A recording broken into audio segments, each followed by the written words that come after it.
Лукашенко готовы поставлять у Эфиопию что заўгодна, ад вайсково-прамысловага комплексу до аграрных технологий. Однако пакуль официальные заявы не подмацаваныя конкретными контрактами. Мы готовы поставлять вам весь комплекс машиностроительной продукции, необходимой для Эфиопии. Мы готовы поставлять вам весь комплекс сельскохозяйственной техники и оборудования. Но кроме этого мы готовы передавать вам соответствующие технологии и обучать ваших людей этим технологиям. Як адзначыў Гёдзён Тиматеас, бакі абмяркоўваюць і пытанне стварэння на тэрыторыі Эфіопіі супольных прадпрыемстваў для збору беларускай сельскагаспадарчай тэхнікі з выкарыстаннем беларускіх абсталявання і тэхналогіяў. Паводле афіцыйных звестак, тавараабарот паміж Беларуссю і Эфіопіяй летась склаў каля 26 мільёнаў долараў. У параўнанні тавараабарот Беларусі з еўразвязам у 2024 годзе быў на ўзроўні 8 мільярдаў долараў. Пра гэта паведаміў міністр замежных справаў Максім Рыжанкоў. Ён таксама падкрэсліў, што бальшыня еўрапейскага імпарту паступае ў Беларусь з тых краінаў, якія ўвялі санкцыі. Пры гэтым афіцыйная статыстыка ў Беларусі застаецца закрытаю.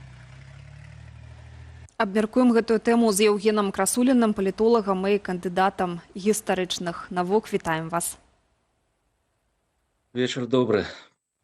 Ну што ж, Эфіопія – краіна, якая багатая рэсурсамі, і золатам, і брыльянтамі, і нафтай, і прыродным газам, але наколькі гэта будзе мець патэнцыял для Беларусі? Бо мы памятаем, што Рыжанкоў летаў у Эфіопію, і пазней мы пачулі заявы пра удзел у славянскім базары, але не пра эканамічныя нейкія выгоды. Ну, уласна кажучы, тут пра эканоміку гаворка не ідзе. І тут вельмі вялікае пытанне, што тут выгадна ў гэтых сустрэчах для Беларусі і для Эфіопіі. Але калі паглядзець з пункту гледжання палітычнага, дык тут усё так больш-менш становіцца на свае месцы. Лукашенко ж казаў наконт таго, што падтрымлівае вось гэтае памкненне Эфіопіі знайсці выйсце да мора, які яно згубіла ў 93-м годзе ў выніку абвяшчэння незалежнасці Эрытрэі. І вось тут, канешне, асноўны ключ да таго, што адбываецца, бо Эфіопія, яна за апошнія гады імкліва набліжаецца да Расіі. Расія і Эфіопія маюць сумесны інтарэс вось з гэтым выйсцем да мора, бо Эфіопія ў гэтым бачыць сваю магчымасць падвысіць і імідж сярод афрыканскіх краін, увогуле сярод краін Блізкага ўсходу, і зноўку атрымаць вось гэтую магчымасць кантраляваць марскія шляхі па Чырвоным моры, а Расія мае праз гэта інтарэс атрымаць на плячох у Эфіопіі, можа, не ваенна-марскую базу, хаця б пункт там для дазапраўкі, для нейкага ремонту, для нейкіх складоў, лагістыкі і таму падобнае. І вось тут інтарэсы кіраўніцтва цяперашняга Эфіопіі і Расіі супадаюць, і дзеля гэтага Эфіопія гатова нават ісці на, вось скажем, кантакты з рэжымам Лукашэнкі, пра што, я думаю, хутчэй за ўсё просіць у эфіопаў Крэмль, бо такім чынам ён дае падкарміцца вось і свайму бліжэйшаму саюзніку. Адпаведна, казаць пра нейкія эканамічныя выгады для Эфіопіі, для Беларусі казаць нельга. Гэта хутчэй палітычныя выгады, можа, гэта падтрымка зноўку ў міжнародных інстытуцыях.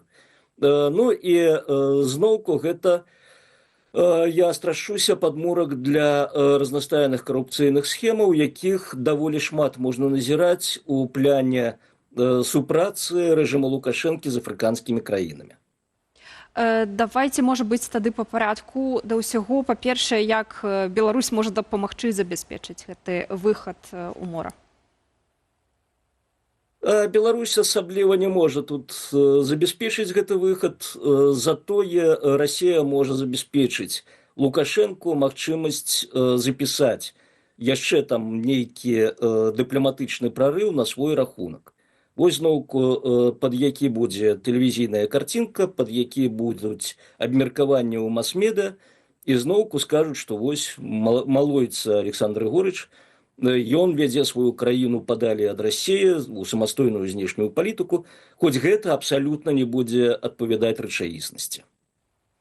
Спадар Євген, вось Эфіопія і іншыя краіны Афрыкі адварочваюцца ад заходніх краінаў, напрыклад, ад той жа Францыі, якая мела ў рэгіёне вялікі ўплыў, і паварочваюцца да Расіі.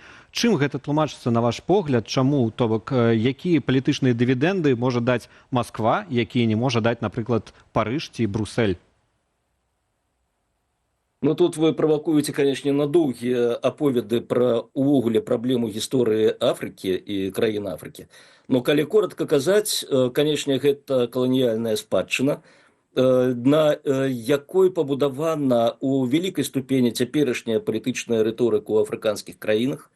Шмат якія палітычныя рэжымы ў Афрыцы якраз будуюць на гэтым, ну, у тым ліку сваю легітымнасць і шукаюць у гэтых наратывах падтрымку сярод грамадзян сваіх краін, што яны выходзяць з-пад каланіяльнай і посткаланіяльнай залежнасці, што яны шукаюць новыя, скажем так, не саюзы нават, а новыя кантакты, новыя канфігурацыі у шматпалярным свеце.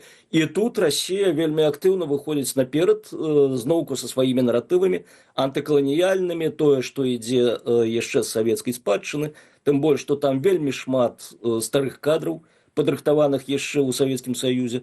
І вось запірышчам на ўсё гэта прасоўваюцца антызаходнія наратывы, прарасійскія наратывы. Дарэчы, недавно у Эфіопіі адкрыўся карэспандэнцкі пункт ці нават бюро сумна вядомай кампаніі «Спутнік» дзеля таго, каб тыя самыя наратывы прасоўваць вось у краіны ўсходняй Афрыкі.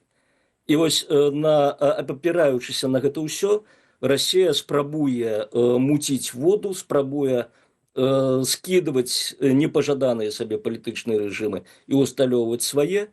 Іншая справа, што тут таксама не варта перабольшваць магчымасці Расіі і лічыць, што яна такая ўсемагутная, і там, дзе захоча, яна можа ўсё змяніць.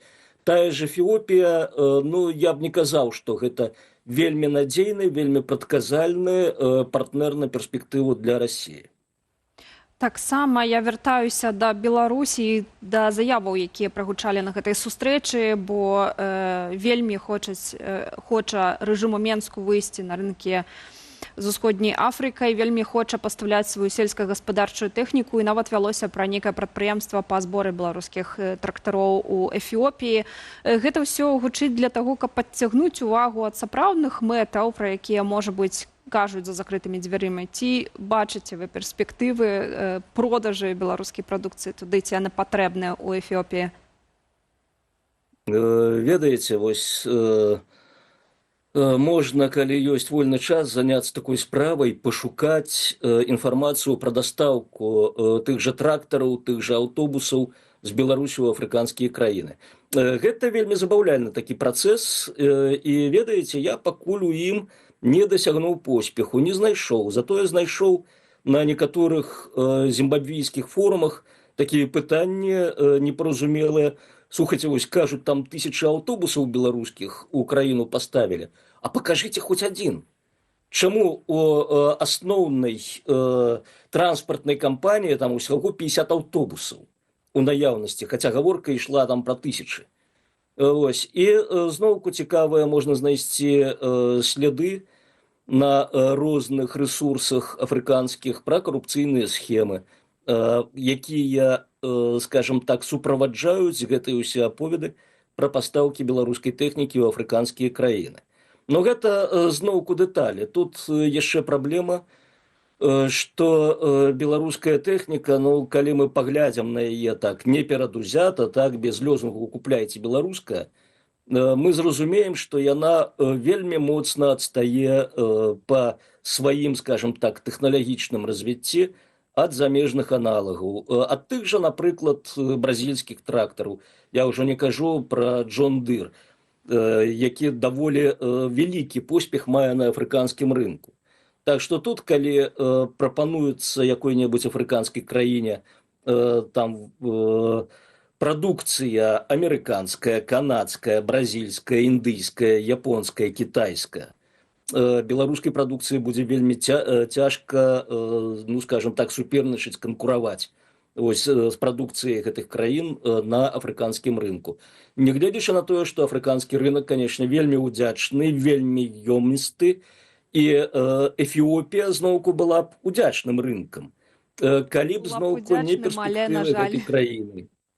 Так, але, на жаль, хіба рэжыму Лукашэнкі зноў не атрымаецца прадаць сельскагаспадарчай прадукцыі у краіны Афрыкі. Дякуем вам, Яўген Красулін. За тую карцінку яму прадаць вельмі атрымалася.